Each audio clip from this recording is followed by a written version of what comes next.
Submissions 101, I'm going to demonstrate how to do the whip up from the 10th Planet Jiu-Jitsu system. I've had a lot of requests, I've read lots of forum stuff about, hey, I can't get my partner off me to whip them up. What tricks or techniques can you use in order to effectively get them up so you can get to the side, you work a sweep, the electric chair, anything like that. So I'm going to demonstrate here with Andy. Andy is probably about 35 pounds heavier than me, so this gives a good indication that it doesn't necessarily have to be on someone your weight or lighter. So we'll just start some of the basics here. Start this side. So I'm going to have Andy in the lockdown. Remember, over here, double underhooks. This is very important. Now, he's very, very heavy. One of the things you have to realize that if Andy latches onto my head really tight and just wants to hold me here, the whip up is going to be very difficult. So you do need to create space, or he needs to be actively trying to think of like, whoa, I'm trying to posture up.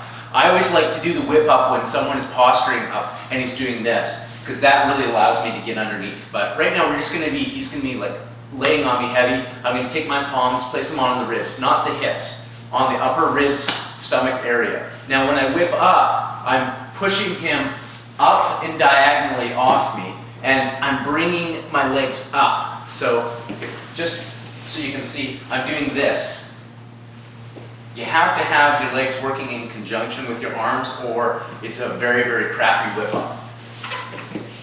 So I lock down, got it tight, double underhooks here. Now as I push, using my legs, as you can see, I'm really bringing this up. Once he's up over me, again, I'm shooting him off on kind of a 45-degree angle, not straight over. Then I whip up to my side right here. So we'll just do it from this direction. So I've got the lockdown. Really using your arms and your legs to push up here and then turning to your side. Then you can work again the sweep.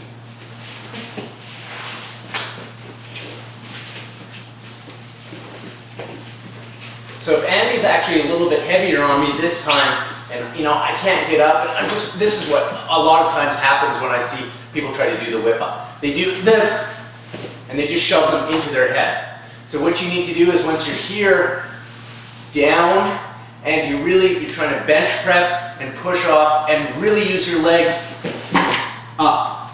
Then you can turn. You can do it one more time. Just going to do it a little quicker this time.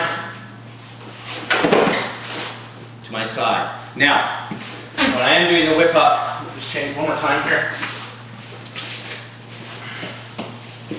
If he is heavy on you, or your partner is like 35, 40 pounds heavier, and he's got you, or he's head and arm control underneath here like this, that's going to be tough. So I need to get the jaws of life. I need to be pushing here so I can come underneath. Now if he is heavy and he's holding you down and you're trying to get the whip up, that can be very tough. So sometimes it won't work depending on how heavy he is. You got to always take these things into consideration. Now one of the tricks I use is if I try to go for the whip up and he goes heavy, you can't go heavy, and he doesn't allow me to get it. What I will do is, there's a sweep that I've been using a lot where he's on top, I go for the whip up. But one of the things you have to look at is arm is trapped, leg is trapped. So I'll be here, I can't get it. I'll grab onto his trap, my other hand reaches where his knee is, here. And then what I do is I quickly pull and turn to my side, like so. So that's going to be one of your alternate tosses if your whip up isn't working. Can't get him, tossing to the side. So just some of the tips and tricks to try to get the whip up, the half guard, and if that doesn't work, you can work to your kind of roll from that position.